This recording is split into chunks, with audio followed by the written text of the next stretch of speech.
Khong, so impressive, man.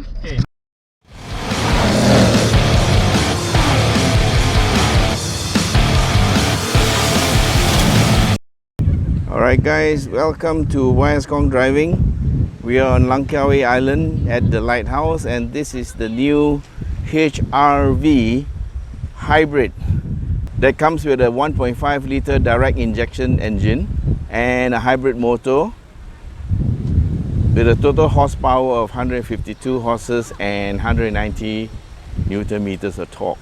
Drive is to the front wheels through a direct clutch transmission called the IDCD. Despite it having a smaller engine than the normal 1.8 liter HRV, it actually packs a bigger wallop. Now with a sport mode and an eco mode, and of course a normal mode, you get to choose what you want, and you can choose either spirited driving under sport mode or economical driving under econ mode. Wheels are 215/55 R17 V-rated Continentals, and there is ventilated disc in the front, solid disc at the back. The interior is much the same as the standard HRV, except that the gear shift is slightly different, and the seats are also cloth type and half leather, half cloth. Yeah, steering wheel is the standard size, which is good, and here are the shift pedals. Alright guys, please get belted up. We are on the third stint of the driving. This is me, YS Khong, driving, and with me is Tom Go riding shotgun, and at the back is Uncle Chips. Okay, we are in the Honda HRV hybrid, and this one has got a 7-speed DCT and pedal shifts. Okay, what we missed in the old HRV was the pedal shifters, and finally it's here. But I think the pedal shifts work very well with the DCT. Okay, and we are in normal mode and driving the HRV hybrid. Horsepower is 132 with from this 1.5 liter direct injection engine, yeah, and connected to the engine there is a 29.5 horsepower electric motor. So 132 plus 29.5 comes to about 161.5, right? But the combined power is only 152. There must be some way of working it out and all that, but it's 152 horsepower together with 190 Newton meters of torque. Okay, so that's marginally a little bit more power than the 1.8 engine. But of course, the performance of the DCT is more direct, and it gives a more fun element to the driving experience for the HRV. And this makes it a little bit more appealing to me because I lean towards the performance side of driving. So, do I like this car? Of course I like this car. This would be the perfect car for running around, and you can even go outstation if you want, because there is enough power for you to drive it around, and yet the fuel economy can be very good. The rated fuel consumption for this car in normal mode, yeah, that would be about 4.4 liters per 100 kilometers. That is awesome actually. That's the rated fuel consumption. Of course, in real world situation where you do have some idling and all that, or driving slow in traffic, you get a little bit more worse. But even if you add another 50% or 100% to go 8.8 liters per 100, it will still be a very decent fuel consumption. Now there's also an eco button.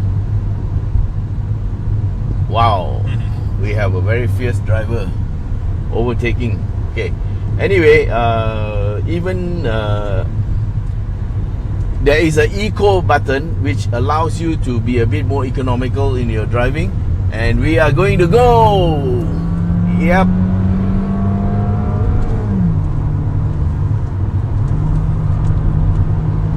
Okay. So there is power, quite good power actually, and there is also an eco mode where you press a green button on the side here and you get a little leaf there, and the engine system and fuel system will work to give you the most efficient type of fuel economy you can get.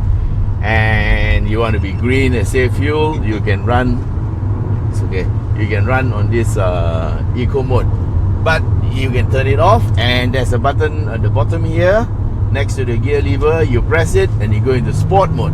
So when you go into sport mode, the gear changes are a bit more aggressive and the engine revs a bit higher before it changes. And on top of that, you can use your paddle shifters when you go around the corners. This, guys and girls, is a fun car. Yeah, so if you like a bit of performance and you have family ties or people that don't allow you to buy a more sporty car, this would be a good compromise lah. You can have a bit of fun, and at the same time you're helping to save the environment because you are using less fuel and reducing the carbon footprint.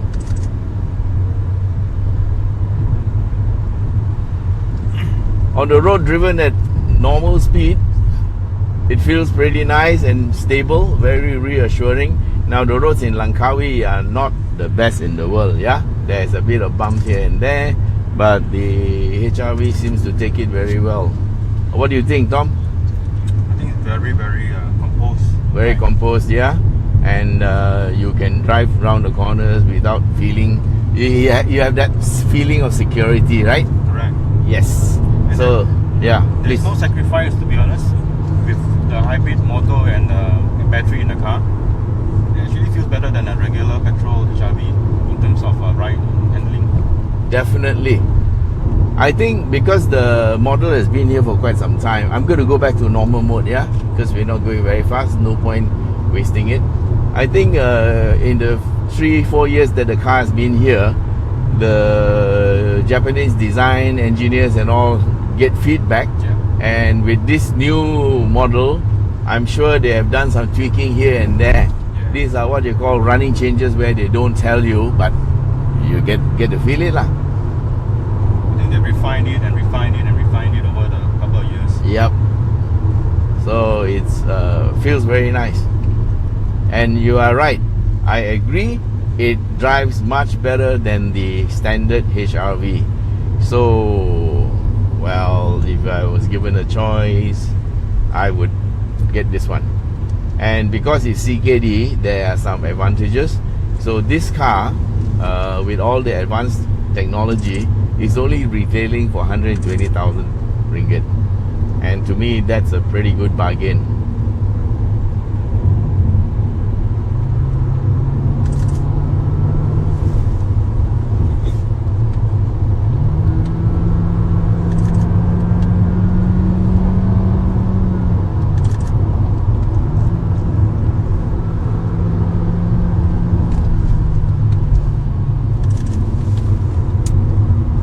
I love the pedal shifts because it gives you some measure of control.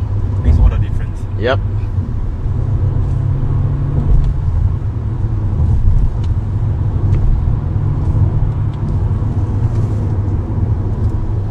Hey, with pedal shifts, you must go on sport mode, man.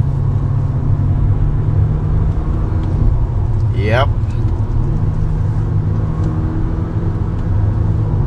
It feels like a real sport mode, huh? Yeah. Not just like increase in throttle response. I wonder if it'll hold. Let's try whether it holds the gear. Huh? Okay, I'm going to accelerate in third gear. It shifts. But right till the end. Yeah, right till the end.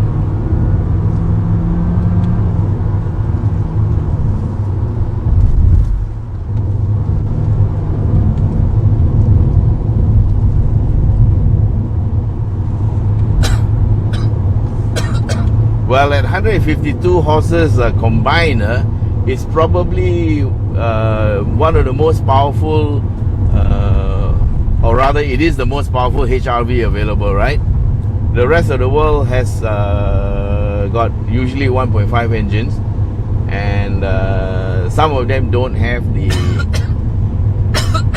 hybrid. So the hybrid plus the direct injection 1.5 liter engine combination makes this actually the most powerful HRV of all. So you're not far off if you choose this car.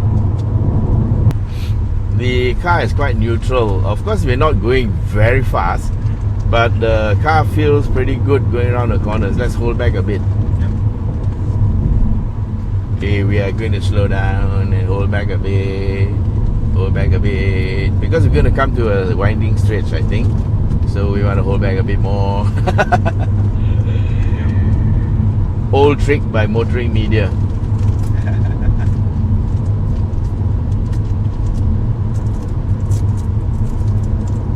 Qualifying strategy. Qualifying strategy, yes.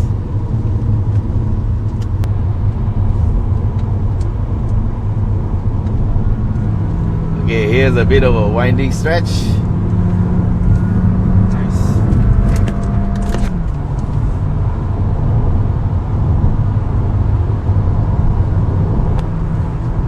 Bit of braking to shift the weight to the front. Take the corner, power through, and there you go.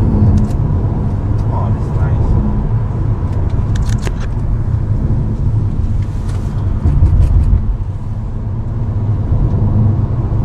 Is that a HRV or another car?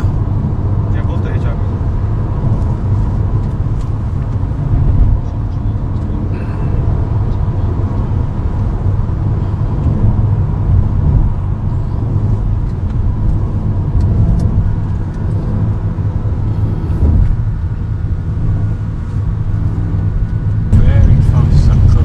Huh?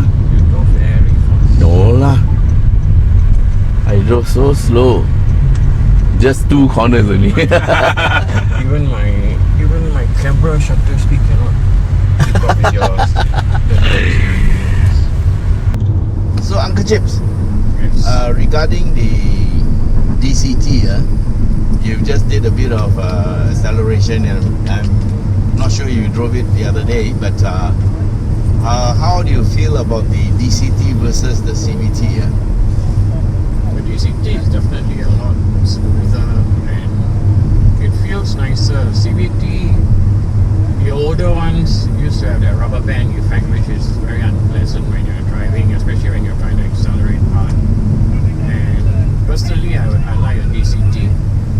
I think it's the sort of transmission of the future. And in spite of what people say about dual clutch transmissions being unreliable, I think that's just a short-term issue, and manufacturers have been able to overcome it. Yep, I know of some makers who have DCTs and they don't have problem. I personally love DCT over CVT. Okay, Tom Go. Tom Go is our passenger at the back. Yep, hi. What do you think about the DCT versus CVT? Well, of course, I fully agree with Chips. I think the CVT has this elasticity in it. So it's like a rubber band effect. But this one, the DCT, it feels refined, it feels precise, it feels very, it feels heavy duty as well. I like the shifts, they're quick. And I like how the gearbox inside and judge the shifting. Alright, thank you. That was Tom Go giving his opinion. Looks like the 3 people in the car, 2 oldies and 1 young driver with race experience, are of the same mind. Yeah. So I think we all are justified to believe that the DCT is the future. Yeah. And I think CVT was okay for time being, but I think in the long run DCT will overtake CVT. Okay, we're now on the road with Uncle Chips, and we are heading to our next point, which is another 20-25 minutes away, and we're driving in a convoy. And of course, Langkawi is a very small island. There's not many places where you can go fast, but I figure the people who buy a HRV would be people like who go to work every day, or they send the kids to school, or they move around town, and the 4.4 liters per 100 kilometers fuel consumption, that is what the car is rated at, should be something that is quite good, because this car has got regenerative braking, and also the hybrid system. Every time you lift off, you are charging the